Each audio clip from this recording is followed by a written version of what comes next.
আপনারা ওই লাইন করে আছো ওইদিকে যায় না, মানববন্ধন তো, নাহলে খারাপ দেখায়। প্লিজ আপনারা এই জায়গাগুলো যারা মানববন্ধন করে আছে এইভাবে দেখেন। বিসমিল্লাহির রহমানির রহিম। নারী বাংলাদেশ নারী ও শিশু অধিকার ফোরাম আয়োজিত বাংলাদেশের গণতন্ত্রের প্রতীক, স্বাধীনতা সার্বভৌমত্বের প্রতীক, দেশনেত্রী বেগম খালেদা জিয়া তার মুক্তির দাবিতে আয়োজিত আজকের এই মানববন্ধনের আমাদের শ্রদ্ধেয় সভাপতি, বাংলাদেশ জাতীয়তাবাদী দলের জাতীয় স্থায়ী কমিটির সদস্য বেগম সেলিমা রহমান, এর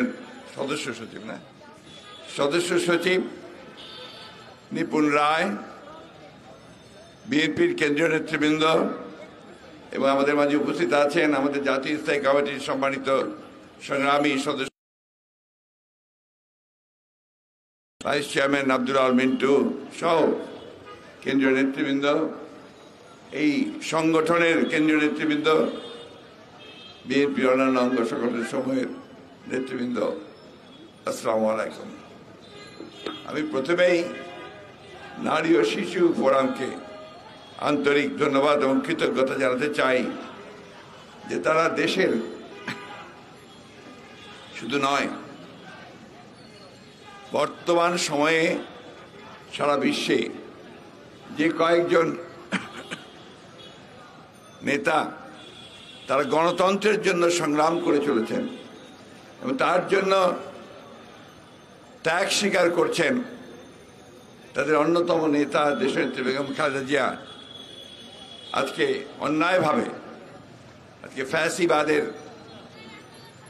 আগ্রাসনের শিকার হয়ে অত্যাচার নির্যাতনের মধ্যে তাকে একেবারেই রাজনীতি থেকে দূরে সরে দেওয়ার লক্ষ্যে তাকে একেবারে বেআইনিভাবে আইনকে অত্যন্ত বেআইনিভাবে ব্যবহার করে দীর্ঘদিন ধরে তাকে কারাগারে আটক করে রেখেছে। এই নেত্রী শুধু আজকে নয় বা স্বৈরাচার বিরোধী সংগ্রামের নেতৃত্বে নয় অথবা বাংলাদেশকে গড়ে তোলার ক্ষেত্রে তার ভূমিকার জন্য নয়, আমি বারবার যে কথাটা বলি যে এই দেশের যে অভ্যুদয়, স্বাধীন বাংলাদেশের যে নির্মাণ, সেটা প্রথম লগ্ন থেকেই এই দেশনেত্রী বেগম খালেদা জিয়া তার সঙ্গে ওতপ্রোতভাবে জড়িত। আপনারা সবাই জানেন যে স্বাধীনতার ঘোষক শহীদ প্রেসিডেন্ট জিয়াউর রহমানের সহধর্মিণী খালেদা জিয়া, এবং 1971 সালে 26শে মার্চ যখন শহীদ জিয়া স্বাধীনতা ঘোষণা দেন কালুরঘাট বেতার কেন্দ্র থেকে, তখন তিনি সেখানে ছিলেন তার শিশুপুত্র, আজকে আমাদের ভারপ্রাপ্ত চেয়ারম্যান জনাব তারেক রহমান এবং কোকো তখন একেবারেই শিশু। তাদেরকে সঙ্গে নিয়ে এই দেশনেত্রী বেগম খালেদা জিয়া যখন জিয়াউর রহমান সাহেব যুদ্ধে চলে গেছেন ঘোষণা দিয়ে, তখন এই দুটি শিশুকে সাথে নিয়ে তিনি সমস্ত ঝুঁকি মাথায় নিয়ে তিনি গোপনে ঢাকায় এসেছেন। তার পূর্বেও যখন আপনার সৈনিকেরা সেই ক্যান্টনমেন্টে ওনার কাছে এসে জিজ্ঞেস করেছিল যে আমাদেরকে অস্ত্র সমর্পণ করতে বলা হচ্ছে, তিনি তাদেরকে সেদিন বলেছিলেন যে শহীদ যার নির্দেশ ছাড়া তোমরা কোনো কিছুই করবে না।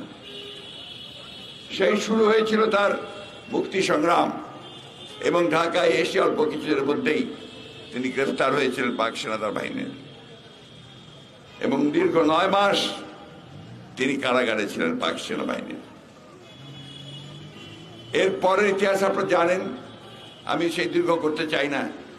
1981 সালে যখন এই স্বাধীনতার ঘোষক, এই দেশের বহুদলীয় গণতন্ত্রের পুনঃপ্রবর্তক এবং আধুনিক বাংলাদেশের রূপকার শহীদ জিয়াউর রহমানকে নৃশংসভাবে হত্যা করা হয়েছিল। সেই হত্যা কারা করেছিল সেটাও আমরা বারবার বলেছি। হত্যা করেছিল সেই শক্তি যারা বাংলাদেশকে পরনির্ভরশীল একটা রাষ্ট্রে পরিণত করতে চায়। সেই সময়ে তার শাহাদাতের পরে দেশনেত্রী বেগম খালেদা জিয়া শহীদ প্রেসিডেন্ট জিয়াউর রহমানের সেই পতাকা, যে পতাকা ছিল স্বাধীনতার পতাকা, যে পতাকা ছিল গণতন্ত্রের প্রতীকা, যে পতাকা ছিল বাংলাদেশের মুক্তির পতাকা, সেই পতাকাকে তিনি তুলে ধরেছিলেন এবং দীর্ঘ 9 বছর তিনি রাস্তায় স্বৈরাচারের বিরুদ্ধে সংগ্রাম করেছেন, সামনে থেকে মিছিলের নেতৃত্ব দিয়েছেন, কারাগারে গেছেন, কিন্তু গণতন্ত্রের প্রশ্নে তিনি কখনো আপোষ করেননি। বন্ধুগণ, সেই নেত্রী আজকে আবারও সেই গণতন্ত্রের জন্যই আজকে দীর্ঘদিন ধরে তিনি সংগ্রাম করছেন এবং কারাগারে রয়েছেন, এখন বন্দী অবস্থায় আছেন। প্রতিদিনই তাকে মৃত্যুর সঙ্গে লড়তে হয়। সেই দেশনেত্রী বেগম খালেদা জিয়া, আপনাদের মনে করে দিতে চাই যে 2018 সালের ফেব্রুয়ারি মাসের আমাদের যে এজিএম হয়েছিল লা মেরিডিয়ান হোটেলে, সেই লা মেরিডিয়ান হোটেলে তিনি একটা দীর্ঘ বক্তব্য রেখেছিলেন। সেই বক্তব্যের মধ্যে পরিষ্কার করে তিনি বলেছিলেন, আমি জানি না এরপরে এই আদালতের রায়ের পরে আমি কোথায় থাকব, কিন্তু আমি আপনাদেরকে বলছি যে আপনারা গণতন্ত্রের আন্দোলনে কখনো পিছপা হবেন না। আপনাদের সমস্ত শক্তি দিয়ে আপনারা গণতন্ত্রের জন্য আন্দোলন করবেন, গণতন্ত্রকে মুক্ত করবেন। এই ছিল তার নির্দেশ। এবং পরবর্তীকালে তিনি প্রায় 2 বছরের বেশি সেই জীর্ণ পরিত্যক্ত কারাগারে ছিলেন। এরপরে হাসপাতালে নিয়ে আসা হয়েছে, সেখানেও তিনি কোনো চিকিৎসা পাননি। একেবারে শেষে তাকে বাসায় নিয়ে আসা হয়েছে সাজা স্থগিত করে। এখানে আরেকটা চালাকি আছে। চালাকিটা কি, এটা আমরা অনেকেই বলি না। 6 মাস করে সাজা স্থগিত করছে, তার মানে সাজা কিন্তু কমছে না, সেই সাজা আবার যুক্ত হবে ভবিষ্যতে যখন তাদের প্রয়োজন হবে। এটা একটা আরেকটা খেলা, অর্থাৎ আরো বেশি দীর্ঘায়িত করা হবে। আপনারা জানেন যে লোয়ার কোর্ট তাকে 5 বছরের সাজা দিয়েছিল, কিন্তু হায়ার কোর্ট তাকে সেটা 10 বছর করেছে। আপনারা জানেন যে মামলাটা সম্পূর্ণ একটা সাজানো মামলা ছিল, মিথ্যা মামলা ছিল। সেইভাবেই তাকে, মূল লক্ষ্যটা ছিল তাকে রাজনীতি থেকে সরিয়ে দেওয়া। তাকে সরিয়ে দেওয়া মানে এই দেশের জাতীয়তাবাদী আন্দোলনের মূল নেতৃত্বকে সরিয়ে দেওয়া, স্বাধীনতার পক্ষের শক্তিকে সরিয়ে দেওয়া, উন্নয়নের পক্ষের শক্তিকে সরিয়ে দেওয়া। বন্ধুগণ, এটা ছোটখাটো ব্যাপার নয়, এটা হচ্ছে একটা জাতীয়তাবাদী শক্তিকে নিশ্চিহ্ন করার ব্যাপার। আজকে দেশপ্রেমিক যারা, যে সব মানুষ আছেন, আজকে দেশকে যারা ভালোবাসেন, তারা সবাই আজকে অত্যন্ত উদ্বিগ্ন যে বাংলাদেশে এখন যারা শাসন করছে এরা বাংলাদেশকে বিক্রি করে দিচ্ছে, তাদেরকে ধ্বংস করে দিচ্ছে। প্রতিটি প্রতিষ্ঠানকে তারা ধ্বংস করেছে। এখানে আইনের শাসন বলতে কিছু নেই। এই এই এই বন্ধ করো ভাই। এখানে জুডিশিয়ারি, বিচার বিভাগের স্বাধীনতাকে ভুলুণ্ঠিত করা হয়েছে, সংবাদ মাধ্যমকে গলা টিপে ধরা হয়েছে, সর্বক্ষেত্রে প্রতিটি প্রতিষ্ঠানকে এখানে তারা কুক্ষিগত করেছে। একটাই মাত্র উদ্দেশ্য, তাদের যে বেআইনি মহাসাংবিধানিক ক্ষমতা যারা তারা জোর করে বেআইনিভাবে দখল করে আছে, তাকে দীর্ঘায়িত করা, তাকে সামনে একদমই শাসন ব্যবস্থা যেটা তারা অতীতে করেছিল, সেই শাসন ব্যবস্থাকে আবারও ভিন্ন অঙ্গিকে সেটাকে আপনারা প্রতিষ্ঠিত করা। আমি বক্তব্য বেশি করে রাখবো না, আপনারা রোদ্রে কষ্ট পাচ্ছেন, আমারও শরীর ভালো না, আমি খুব বেশি কথা বলতে পারছি না। আমি শুধু আপনাদের সামনে এই কথাটা বলতে চাই যে কথাটা অত্যন্ত জরুরি কথা। আজকে দেশনেত্রী বেগম খালেদা জিয়ার গণতন্ত্র এ দুটো সিনোনিমাস এক, এটাকে পার্থক্য করা যাবে না। যদি দেশনেত্রীকে আমরা মুক্ত করতে পারি তাহলে গণতন্ত্রকে মুক্ত করতে পারবো, গণতন্ত্রকে মুক্ত করতে পারি তাহলে আমরা দেশনেত্রীকে মুক্ত করতে পারবো। আজকে বাংলাদেশের অস্তিত্ব বিপন্ন হয়ে পড়েছে। আপনারা দেখেছেন যে সমস্ত চুক্তি করা হচ্ছে, সমঝোতা করা হচ্ছে, সেটা পুরোটাই বাংলাদেশের পক্ষে নয়। আমাদেরকে একজন পররাষ্ট্রমন্ত্রী নিয়োগ করেছেন, তিনি এবার আমাদেরকে সবক দেন। সবক কি দেন? যে আমরা নাকি চুক্তি আর সমঝোতার মধ্যে পার্থক্য বুঝি না। আমাদেরকে তিনি পড়াশোনা করবার জন্য পরামর্শ দেন। আমি ওনার কথার উত্তর দিতে চাই না। আমি শুধু একটা কথাই বলতে চাই, দেশের সঙ্গে এই বিদ্রোহ করবেন না, বেঈমানি করবেন না।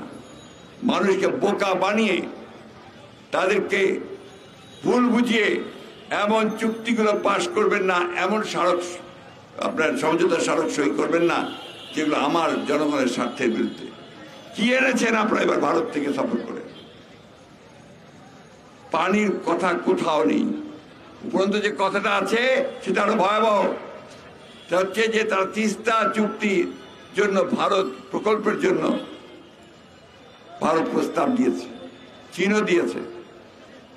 শেখ হাসিনা বলেছেন যে আমরা দুটোর মধ্যে দেখব কোনটা ভালো হয়। আবার সাথে এই কথা বলেছেন, ভারত যে প্রস্তাব দিয়েছে, ভারতকে যদি আমরা কাজটা দেই তাহলে আমাদের পানির সমস্যার সমাধান হয়ে যাবে। আমরা সব বোকা মানুষগুলো তো এই দেশে বাস করি। আপনি পক্ষান্তরে যেটা করেছেন যে তিস্তার পানির সমস্যা, যেটা বন্টনের যে সমস্যা, সেটাকে আপনি বাতিল করে দিলেন। অর্থাৎ তিস্তার পানি বন্টনের সমস্যা রইল না, অভিন্ন নদীগুলোর পানি বন্টনের কোনো সমস্যা রইল না। এইভাবে আপনার দেশকে পুরোপুরিভাবে ভারতের কাছে একেবারে জিম্মি করে দিচ্ছেন।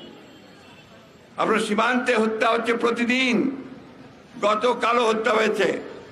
এই বিষয়ে একটা কথা আপনারা বলেন নাই এই সফরে। আমাদের খুব সরাসরি প্রশ্ন আপনাদের কাছে যে কোন পৃথিবীতে কোন দেশ আছে বন্ধু দেশ, একেবারে এত বন্ধু সম্পর্ক নাকি আপনার স্বামী স্ত্রীর মতো, তাহলে কোন দেশ আছে বলেন যে তার বর্ডারে বন্ধুরা গুলি করে হত্যা করে আমাদের নাগরিককে? এই বিষয়গুলো জবাব দিতে হবে। অনেক কথা বলেছেন, আমি শুধু একটা কথাই বলি, আপনাদের এই আত্মরক্ষার জন্য যে সমস্ত কথা এখন আপনারা বলছেন, এই সমস্ত কথা বলে জনগণকে আর বিভ্রান্ত করা যাবে না। দেশনেত্রী বেগম খালেদা জিয়াকে কেন বন্ধ করে রেখেছেন? যদি কিছুই সমস্যা না থাকে তাহলে তাকে মুক্তি দেন। সেই দিকে তো আপনারা যাচ্ছেন না। এটাও বলেছি আমরা যে আমরা তো ভাই ক্ষমতায় যেতে চাই না, আমরা শুধু এখানে জনগণের যেটা চাওয়া, আমরা একটা অবাধ নিরপেক্ষ নির্বাচন চাই। সেই নির্বাচনের ব্যবস্থা করেন, তাহলে তো কোনো সমস্যা থাকবে না। যারা আসবে আমরা তাদেরকেই বরণ করে নেব, ফুলের মালা দেব। কিন্তু আপনারা শুধুমাত্র আপনাদেরকেই রাখার জন্য সমস্ত নির্বাচনী ব্যবস্থাকে দখল করে নেবেন, সাধারণ মানুষের কথা একবারও চিন্তা করবেন না, সেটা আমরা হতে দেব না। আমাকে অনেকে বলেন আপনারা শুধু ওই বেগম খালেদা জিয়ার মুক্তির জন্যই আন্দোলন করেন নাকি? আমরা গত 2 বছর ধরে আন্দোলন করেছি এই দেশের ইনফ্লেশনের জন্যে, দ্রব্যমূল্য বৃদ্ধির বিরুদ্ধে আন্দোলন করেছি, আমরা অন্যায়ভাবে মানুষকে হত্যা নির্যাতন করার বিরুদ্ধে আন্দোলন করেছি, আমরা দুর্নীতির বিরুদ্ধে আন্দোলন করেছি, ব্যাংক লুটের ব্যাপারে আন্দোলন করেছি, টাকা পাচার ব্যাপারে আমরা আন্দোলন করেছি। আমরা এখন দেশনেত্রী বেগম খালেদা জিয়ার মুক্তির জন্য যে আন্দোলন করছি, এটা সম্পূর্ণভাবে সামগ্রিক আন্দোলনের সঙ্গে অত্যন্ত গুরুত্বপূর্ণ একটা আন্দোলন। কারণ আমি আগেই বলেছি, দেশনেত্রী বেগম খালেদা জিয়া আর গণতন্ত্র এই দুটোকে আলাদা করে রাখা যাবে না। তাই বন্ধুগণ, বক্তব্য দীর্ঘ করতে চাই না, আসলে এইটুকু বলতে চাই, আজকে দেশ অত্যন্ত বিপদে পড়েছে।